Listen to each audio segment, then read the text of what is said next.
جو بندہ ان لوگوں کے ساتھ، ان ہیروز کے ساتھ محبت کرتا ہے، ان کا ادب و احترام کرتا ہے، وہ بھی ان جیسی صلاحیت کا مالک بن جاتا ہے۔ یہ لوگ ایک مقناطیس کی طرح ہوتے ہیں، ایک میگنیٹ کی طرح ہوتے ہیں۔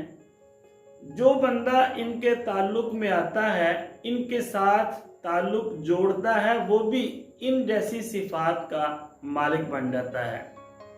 ہم جن لوگوں کو ویڈیو کے اندر، موویز کے اندر، ڈراموں کے اندر ہیرو دیکھتے ہیں، وہ صرف 2 گھنٹے کے ہیرو ہوتے ہیں۔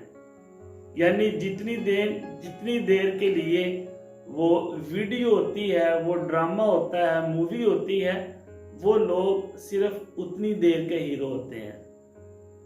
اور یہ لوگ محنت کرنے والے، لوگوں کو فائدہ دینے والے، یہ اپنی پوری زندگی کی فلم کے ہیرو ہوتے ہیں۔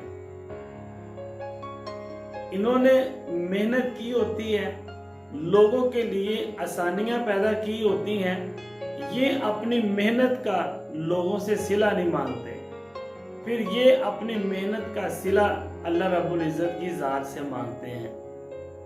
یہ دنیا والوں سے کوئی تقاضا نہیں کرتے، کوئی ہیلپ نہیں مانگتے، بلکہ اللہ رب العزت کی ذات سے تقاضا کرتے ہیں۔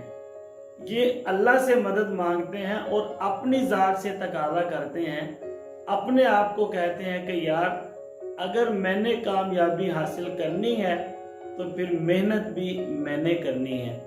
اگر دنیا کے اندر کوئی مقام بنانا ہے، اپنی عزت بنانی ہے، تو پھر اس کے لیے محنت بھی میں نے کرنی ہے۔ یہ اپنے آپ سے تقاضا کرتے ہیں، دنیا والوں سے یہ کوئی تقاضا نہیں کرتے۔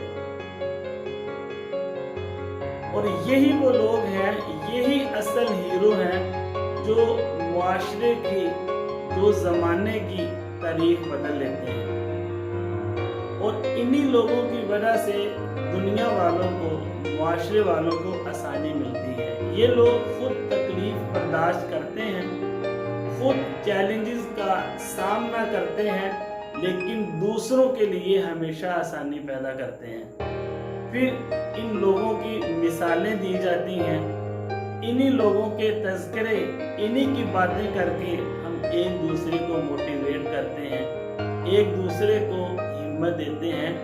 تو یہ ہیں جن کو ہم اصل ہیرو کہہ سکتے ہیں، اور اصل ہیرو بھی یہی کہلوانے کے حقدار ہیں۔